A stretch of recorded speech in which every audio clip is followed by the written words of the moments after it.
इतने दिनों के बाद रसोई में आके ऐसा लग रहा है जैसे कि बरसों बाद अपनी पुरानी सहेली से मिल रही हूँ। सहेली तो है, जब भी दुखी होती थी तो यहाँ आके रो देती थी। सुख दुख सब कुछ मैंने अपना तेरे साथ बांटा है।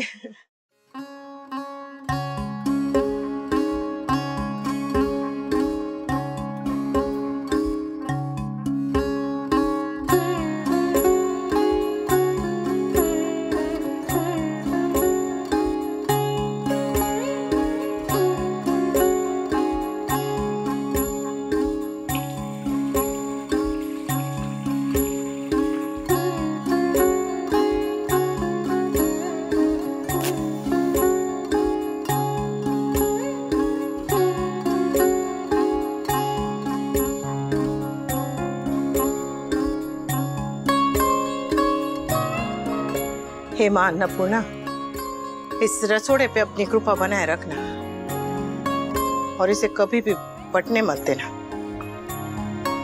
क्योंकि परिवार तभी एक होता है जब रसोड़ा और मंदिर एक हो। रक्षा करना।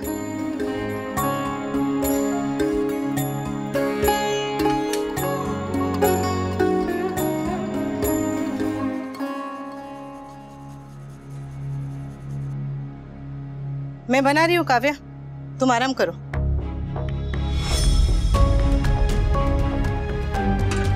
तुम्हें कैसे पता चला कि मैं हूँ? तुम्हारी खुशबू से। तेज है और अच्छी है।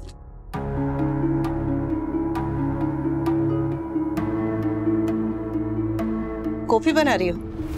क्यों, नहीं बना सकती? मैंने बस पूछा। हाँ, मैंने सोचा अपनी कॉफी खुद ही बनाऊं। Any issues? हाँ, एक कॉफी के लिए इतना बड़ा पतीला इसी में बना लेना, चाय हो जाने के बाद।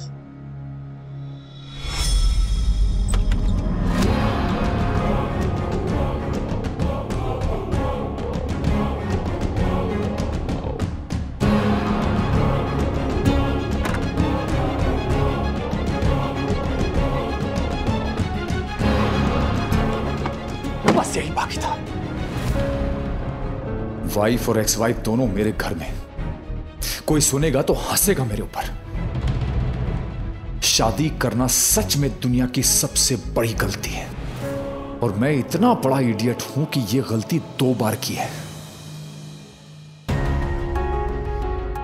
रिजॉर्ट में दोनों अलग अलग रह रही थी तो इतने इश्यूज हुए, अब तो एक ही छत के नीचे रहेंगी। पता नहीं अब और क्या क्या होगा मेरी जिंदगी में और मेरे घर, मेरे नहीं, मेरे और अनुपमा के घर में। वैसे तुमने कभी सोचा भी नहीं होगा ना कि तुम इतने बड़े घर की मालकिन बन जाओगी। सच में सोचा नहीं था या सोच समझ के ये सब किया था कि बापूजी को अपनी मुट्ठी में कर लोगी तो सारा घर अपनी मुट्ठी में हो जाएगा? तुम क्यों नहीं कर लेती? घर तो क्या पूरी दुनिया को मुट्ठी में कर लो। वाह, घर अपने नाम होते तुम्हारे तो तेवर ही बदल गए। कल तक तुम यहाँ नौकरानी की तरह काम कर रही थी और आज महारानी वाला एटीट्यूड। बहू नौकरानी और महारानी के अलावा भी कुछ होती है। व्हाट? पत्नी, जो अब तुम हो। तुम्हें जो करना है तुम करो, पर मैं क्या करती हूँ, कैसे करती हूँ, क्यों करती हूँ, इसके लिए दिमाग मत दौड़ाओ। मजबूरी है इसलिए एक छत के नीचे रहना पड़ रहा है। रिश्ता ऐसा है कि प्यार से तो नहीं रह सकते, पर शांति से रहने की कोशिश तो कर सकते हैं ना। और तुम्हें सोचना है तो अपने बारे में सोचो, अपने पति के बारे में सोचो। मेहरबानी करके मेरे बारे में मत सोचो। मैंने तुम्हारे पति की चाय नहीं बनाई है। क्यों? पत्नी तुम हो ने। अदरक कूट के डाला और चीनी सिर्फ 1 चम्मच।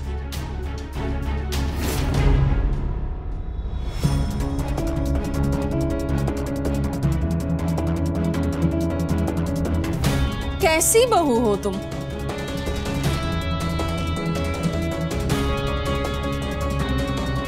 घर में एंट्री किया तो तोरण तोड़ दिया, किचन में एंटर किया तो दूध उबाल कर गिरा दिया।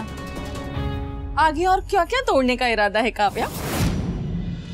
डॉक्टर राधिका कॉल आया था, वो पूछ रहे थे सब लोग सही सलामत पहुंच गए कि नहीं। तो उसे दिन में 10 बार फोन करना चाहिए, क्योंकि सफर आसान था, डेंजरस तो भी है। मैदे की कटोरी के साथ रहना है।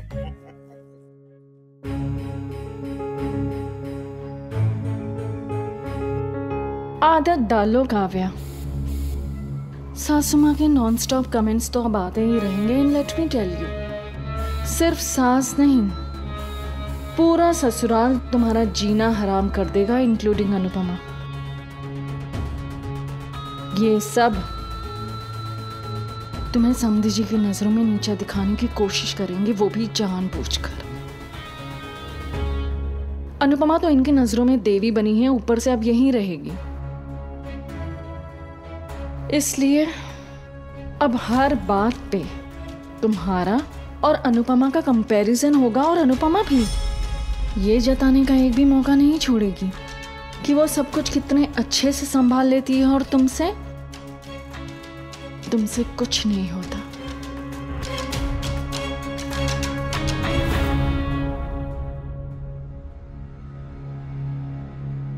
देखा, उसे कुछ फर्क नहीं पड़ा। शी नोज हम क्या बातें कर रहे हैं, but still she is not bothered. You know why? क्योंकि उसे अच्छी तरह से पता है कि ये पूरी की पूरी फौज उसकी तरफ है, और तुम्हारी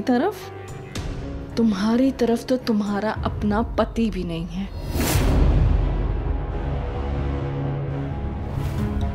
You know, Kavya, I really feel bad for you. मेरे अलावा तुम्हारे सपोर्ट में कोई भी नहीं है, एंड अनफॉर्चुनेटली मैं इस घर में रह भी नहीं सकती। तुम इस लड़ाई में बिल्कुल अकेली हो काव्या, सो प्ले स्मार्टली। अकेली हूं, मगर बेवकूफ नहीं हूं। लोगों को अपने बस में कैसे करना है ना, ये मुझे अच्छी तरह से आता है। वैसे बापूजी ने बंटवारा करके अच्छा ही किया। अनुपमा यहाँ रहेगी तो रोज सबके लिए खाना बना सकेगी, वरना कौन किचन में सारा दिन मसालों और तेल के बीच में घिरा रहेगा। तुम्हारे हस्बैंड को तो वही पसंद है, मसालेदार, ऑयली, अनहेल्दी फूड। आदतें बदली भी तो जा सकती है ना। तुम्हें लगता है तुम समधी जी की आदत बदल सकती हो? आदत क्या, मैं तो उसका दिल दिमाग सब कुछ बदल दूंगी।